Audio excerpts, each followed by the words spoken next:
Good evening and welcome back this week to Balancing the Scales of Justice. I'm Shirley Millwood. I'm an attorney here in Calhoun County. My office is in Alexandria, Millwood Law Firm.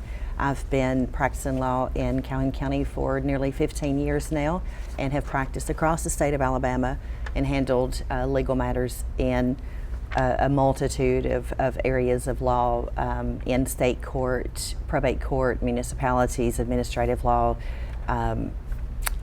federal courts across the state. So here this week, hope we can bring you some valuable information that can help you. Again, when I come to you each week and provide some legal information, it's not case specific. It is based upon kind of a general overview of the law as the facts of each cases are different. This week, I'm coming with you here with Mickey Turner with Highland Health. How are you, Mickey? I'm doing good. How are you? Good. Thank you for being here Sure. with us. And we want to talk about Highland Health this week because Highland Health also is intertwined with our judicial system as well. Right. And maybe you can correct me if I'm wrong, Highland Health provides services with substance abuse with our family drug court program. That's right. And then I think with the mental health court in criminal cases. That's right. Maybe in the Veterans Court. Do y'all provide services in the Veterans Court? We do. We also provide services for the vets. Okay. And I know that our Veterans Court and our mental health courts, those are sort of a pretrial diversion programs in our criminal cases. And then you're also involved with petitions for involuntary commitments that are filed with the probate court. And are there any others I'm missing? No, I think that's all of them. Okay. Well, tell us a little bit about yourself, Mickey, and how long have you been with Highland Health? All right. I've been with Highland Health. This past March was 34 years. So I think I've spent most of my life at Highland Health. That's a long time. It is. And I think you're the executive director now? That's right. Okay. And Highland Health, for those of you that don't know, because I know still a lot of people, I still call it Calhoun-Cleburne Mental Health Center.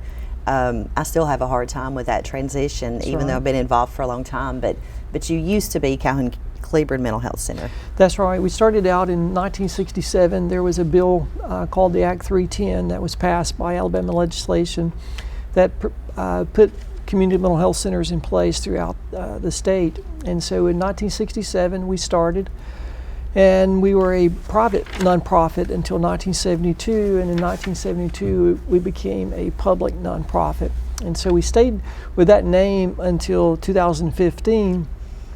And in 2015 we changed names for a couple of reasons, mainly to do with we do more than just community mental health. So in 2015, or prior to 2015, we started doing primary care, because one of the things we realized that people with mental illness have a lot of physical problems as well: diabetes, hypertension, COPD, and other physical issues. So we kind of wanted to be a one-stop shop if we could, and we know a lot of people with mental illness, especially being in a rural area, has trouble with transportation. So if we could be a one-stop shop, they could come in to be treated for the mental health issues, also receive some primary care treatment. And we also have a full retail pharmacy that's located in our main office. And so again, to be a one-stop shop, you come in for the mental health, and then the primary care, and then you also can get your medications there. You know, until just now, I never realized you provided primary care We for do. physical health. We do. Okay. And do you have patients that come to you just for primary care and not for mental health? We do. We tried it when we started in 2014. We opened it up to the community, and there's not many. Most also have the mental health issues, but some of our community people. We also opened it up for staff. So we found that that's been very beneficial, because some of our staff that maybe has a common cold or allergies or something like that can see the nurse practitioner and never have to take off from work. So it's been really beneficial. Same thing for medication. They can get their medications while they're at work, never leave to go stand in line at one of the retail stores, and you can get everything done there. Nice. See, I knew the name changed, and I just thought, and I guess, you know, we should never assume anything, but I just thought it was maybe to take, because we were trying to raise awareness, mental health awareness, and I thought maybe it being named, you know, the Mental Health Center had a stigma attached to it, and maybe we were trying to remove that stigma. Right. And I didn't realize that. So I've learned something new today. And that was another reason that we changed it to deal with the stigma, but also we wanted to expand and do the primary care and also the pharmacy. We have a fleet of 42 vans, so we do a lot of transportation. And again, people living in rural areas has trouble getting to the services, so we go and get them, provide the mental health, primary care, then they get their medications and go back home. And another thing, I think, are you an income-based agency? Most of all of our income revenue is generated. We have a contract with the state of Alabama. They do all of our certifications, so we do contract with them, receive Medicaid, Medicare, Blue Cross Blue Shield, and there is a fee for service. If it's someone who's indigent, we do provide treatment for the indigent. Okay, so if they have low income, no health insurance, their income's low, then you will provide services to them. Yes, that's through the state contract that we have with the Department of Mental Health. Okay, and so just tell us a little bit more about your program, like if someone needed to get in, wanted to get in touch with you, schedule an appointment, what they do. And I heard you say y'all have 42 vans. Yes. So just kind of give us a general overview of your Highland Health and what services you offer. Sure. If we kind of divided it up into, I guess, 3 levels, the low intensity is just outpatient. So you call our main office and 236-3403 and schedule an appointment. And so our outpatient is, we'd see adults and children. Most people don't know this, but we have therapists. We do contracts with the school systems. So we have therapists in, I think it's 4 school systems: Oxford, Anniston, Calhoun County, and Jacksonville. So a therapist actually goes to the school, sees the kids there, works out. Parents don't have to take off from work, and children can be seen there at the schools. And I know in a lot of work that I do, I've dealt with a lot of your therapists who have provided services for children at school, just in my line of work. Right. And so we see the adults, they come into the office to be seen on an outpatient level, but we do have what's considered what we'll call in-home intervention teams. So we have both children and adult in-home intervention teams. So we can, the patients can be seen in their home if they are able to, or if they meet the criteria to get on those teams. And then there's, after the low level, there would be the moderate level, and this is individuals who we provide day treatment programs for them, whether it's individuals with developmentally disabled or what we call SMI, severely mentally ill, come to. It's 5 days a week, 4 hours a day. And then I guess the high intensity, what we'd classify as high intensity, would be the ones who are committed, the civil commitments through probate court. And if they're committed, then they go to our facility in Alexandria, which is a lockdown unit. They're there monitored until the commitment is discharged. And the facility in Alexandria, that's the Crisis Response Center? That's the Crisis Residential Facility, yes. It's a 16-bed facility. Crisis Residential. Yes. I've always called that response. I'm glad you said that, residential. So how many facilities do you have? We have 14 facilities. There's 7 group homes. 5 of the group homes are for individuals who are developmentally disabled. And there's the 4 in Calhoun County, 1 in Cleveland County. And then we have the crisis unit that we just talked about. Our main office, we have 2 satellites, 1 in Jacksonville, 1 in Heflin. But again, there's a total of 14 facilities. And so, I remember in some of the cases that I've handled, we've had some children that have gone to therapy at the Jacksonville office. Mm-hmm. But if I remember right, I want to say that y'all pick them up from school and transport them to the Highland Health Center in Jacksonville. We did at one time. That program doesn't exist anymore. Okay. We had 2 programs that we called our children's day treatment programs. Had 1 in Heflin, 1 in Jacksonville. Actually, we had 3, 1 in Anniston, but after the pandemic, just couldn't get it to work. It seemed like okay. So we don't have those anymore. Okay. I remember that before because I had children who would get picked up and Right. taken there for the day program. Right.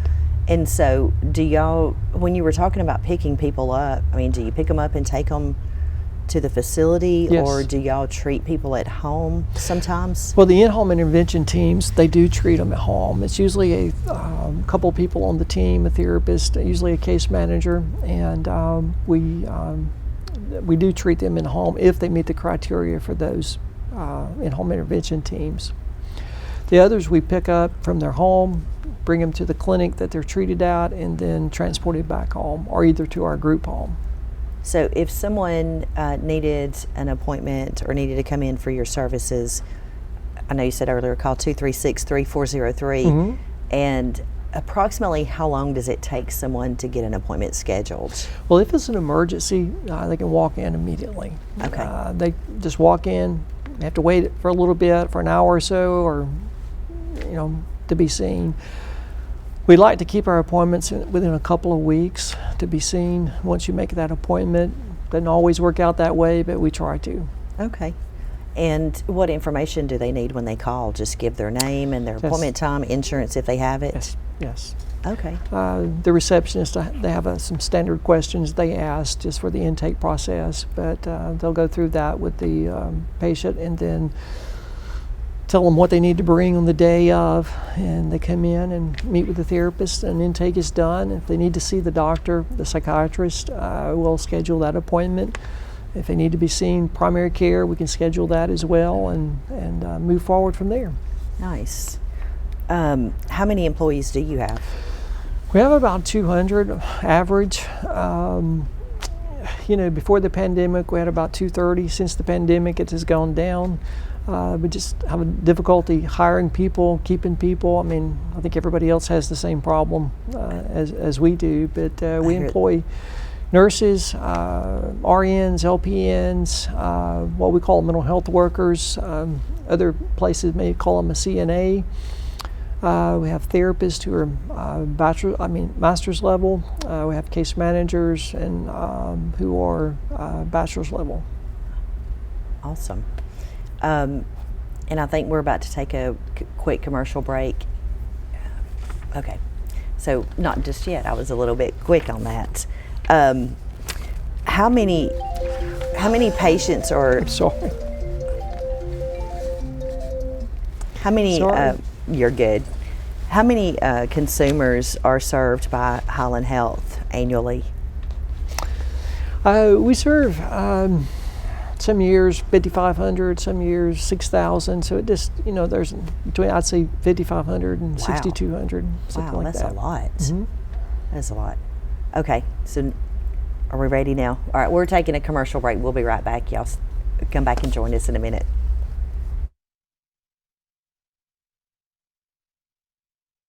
You may not believe it, but it's true. The 2024 Team 1 Chevys are here. All 23-24 Silverado light duties have 2.9% financing for 72 months. The hottest new 24 Team 1 Chevy Blazer, 1.9% financing and no payments till April. And the #1 selling family vehicle, the Equinox, 24 models. You got it, 1.9% financing and no payments till April. Team 1 Chevrolet, home of the best people, the best service, period. Some say college isn't for single parents or people who work full-time. I'm here to prove them wrong. I'm a first-generation American, the father of Dion, and a non-traditional student at Gadsden State Community College. As a sergeant in the Army National Guard, I've watched soldiers with degrees progress faster in their careers. So today, I'm in school, involved in the Veterans Upper Bound program, and excited to see what's in store for my career. I truly am earning my wings at Gadsden State. I'm Alan Parnell with Parnell Insurance Agency. We've been here in Oxford and Alabama, Tallapoosa, Georgia since 1990. With Auto Owners Insurance, we're able to give customers competitive pricing along with excellent coverages. Parnell Insurance can handle all of your personal, commercial, and life insurance needs. We have a very experienced staff, both personal and commercial. All together, we've got about 125 years experience. Come see what our insurance agency can do for you in Oxford, Alabama, and Tallapoosa, Georgia. Auto Owners Insurance. At Campers Unlimited, we offer a no-pressure experience, no hidden fees, and great service after the sale, making us one of the fastest-growing RV dealers in the Southeast. With our second location in Oxford, we offer a great selection of over 220 campers from top brands including Grand Design. Our mission is to help friends and family spend time together in the great outdoors. At Campers Unlimited, you aren't just a customer, you are family. Check out our inventory at campersunlimited.net or come see us at Gaston or Oxford.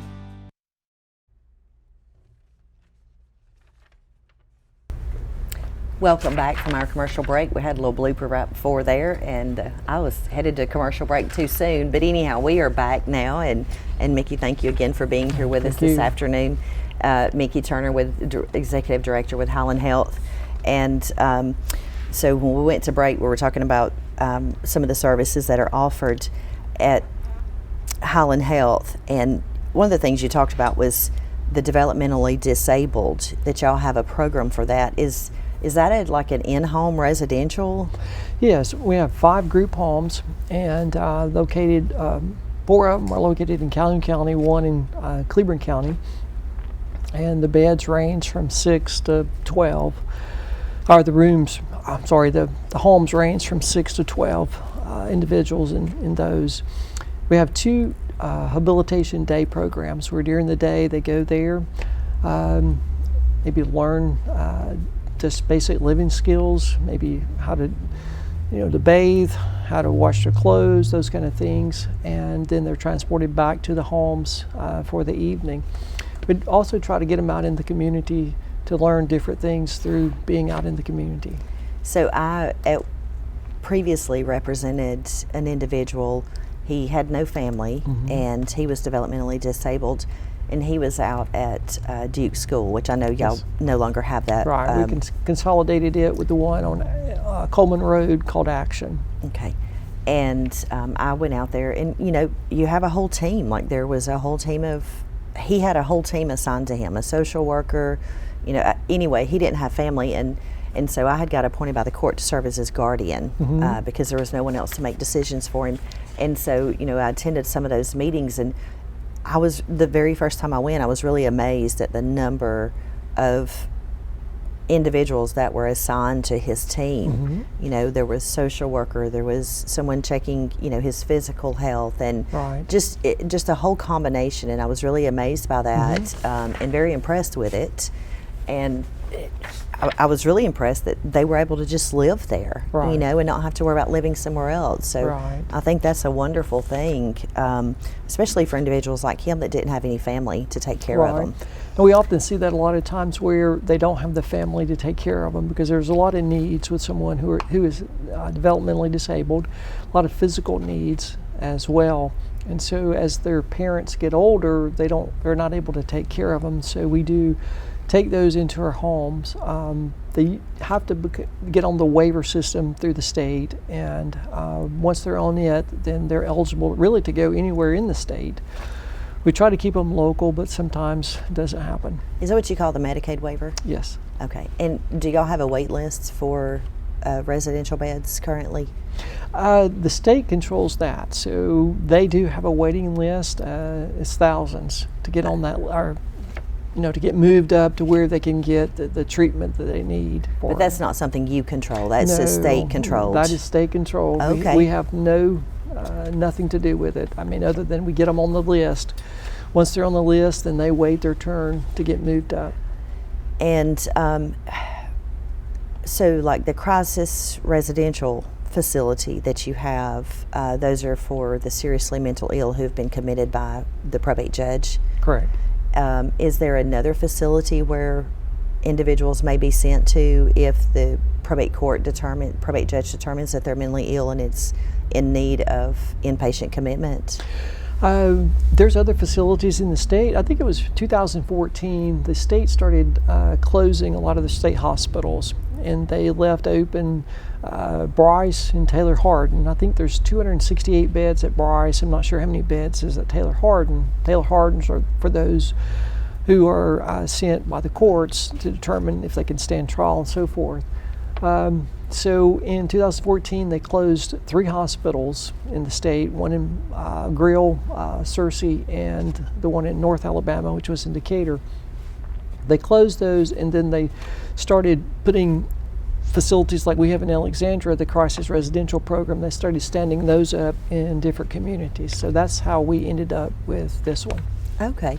And so is that something that the state controls, or do you have any control over that from a local level? Well, the probate judge will determine, obviously, should they be committed or not. And if there's a bed there, then they would go to that bed in Alexandria. If it's so severe that we want to get them to Bryce, then we will put them on that waiting list. If all of our beds are filled, then our staff will help find another bed in another community that has a crisis residential program. The closest, there's one in Birmingham, Huntsville, Coleman, Jasper. So I think there's 7 in the North Alabama part. And so let's say we wanted to have more beds in a different facility. Is that something that Highland Health could do, or is that something that's controlled by the state? Yeah, the state would have to approve for us to have more beds, or another facility to, with, say, 16 beds. No, the state controls that. Okay. So if someone has a family member who they're concerned about and they believe that they need to be committed, what steps do they take? Sure, they need to call our office, the same number, and speak with our intake worker who deals with all the petitions, and he will do the evaluation to see, not the evaluation, but do the intake process on the petition, then send it to probate court, to the attorneys, and then there's a hearing that's done to determine, obviously, if they should be committed or not, whether it's inpatient commitment or outpatient commitment. If it's outpatient, then we can put them in one of our day programs. We can put them in the partial hospitalization program that we have. It's 5 days a week, 4 hours a day, and that's kind of a step down from the crisis residential unit. Also, we sometimes can put them in one of our 2 mentally ill group homes. We have a 14-bed on 700 Layton Avenue, then we have one in Jacksonville. So they can go there and stay until hopefully we can find them another place, whether it's back with family or living on their own. And so I know that the judge is required to determine that they have a mental illness, that it's not related to substance abuse, and that they are a threat to themselves or to others. And then also the least restrictive placement. Correct. And so that's why sometimes you would have some to come to your 5-day-a-week program instead of being committed inpatient. Correct. Because of that least restrictive requirement. Right. And so if someone has a concern, reach out to, call the mental health center, let them know that you have a family member you're concerned about, and they will guide you through that process to get, and so you actually have a staff member that will help that family member prepare the necessary paperwork that needs to be filed with the court. Yes, we walk them through it step by step. Okay, fantastic, fantastic. And then also another part of your program that we kind of briefly talked about earlier was you also have a part that helps with substance abuse treatment. And what do y'all do? Like, what are the services you provide there with that substance abuse program? Okay, so we have a substance use program called New Directions. It's located there at the main office at 331 East 8th Street. Okay. So if someone needs SU services, that's what we call it, SU services, then they would call that number and again schedule an appointment to see a therapist, and then they would do an evaluation and assessment to determine what level of treatment that they need as far as the substance use treatment goes. Okay. And I know I've had clients that have completed, I've had a bunch of clients that have completed New Directions over the years, and I think sometimes they've gone in, I want to say it's what, 16, 24 weeks is your max treatment? I think so. Yeah, I can't remember exactly now. I know at least 16 weeks, it might be a little more, but they attend classes weekly, random drug screens.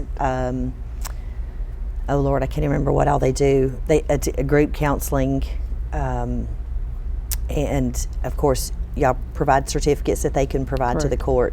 Because I've had clients who have, they've lost custody of their children or they've lost custody temporarily, and it was due to substance abuse issues. And so they came in, had their assessment, and then follow the recommendations of that assessment.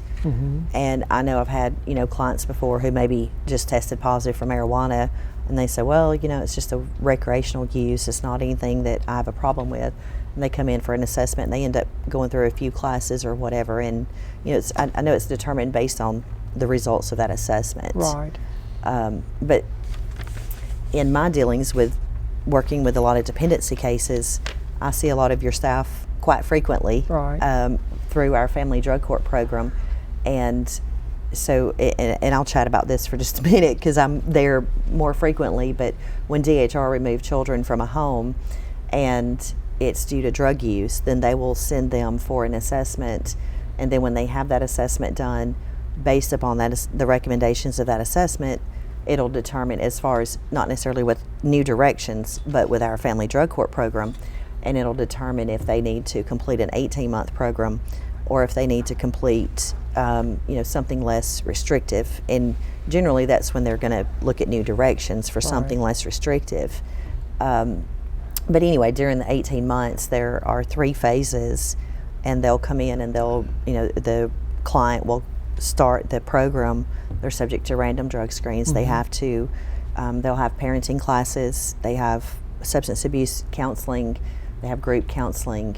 They come every week for drug court. They show up for court, and then once they reach a certain, and honestly I can't remember now. I know at one time we were 6 months, and 6 months, but then it changed to where it was like 4 months to phase 1, and then 8 months, and then maybe 6 months. But then there were some other changes recently, so I've had a hard time keeping up with it. But anyway, once we get to phase 1, then the clients will phase up to phase 2. And at that point, how it used to be until the recent changes is like during phase 1, they have to come weekly to drug court. Phase 2, they come bi-weekly, and then phase 3, they're monthly. And and I tell clients all the time, anybody can come in and do a 3-6 month program to say, hey, I'm going to do this and get my kids home, and then you're sort of right back into that same lifestyle. Not always. We hope you're never back into that, but 18 months is a lifestyle change.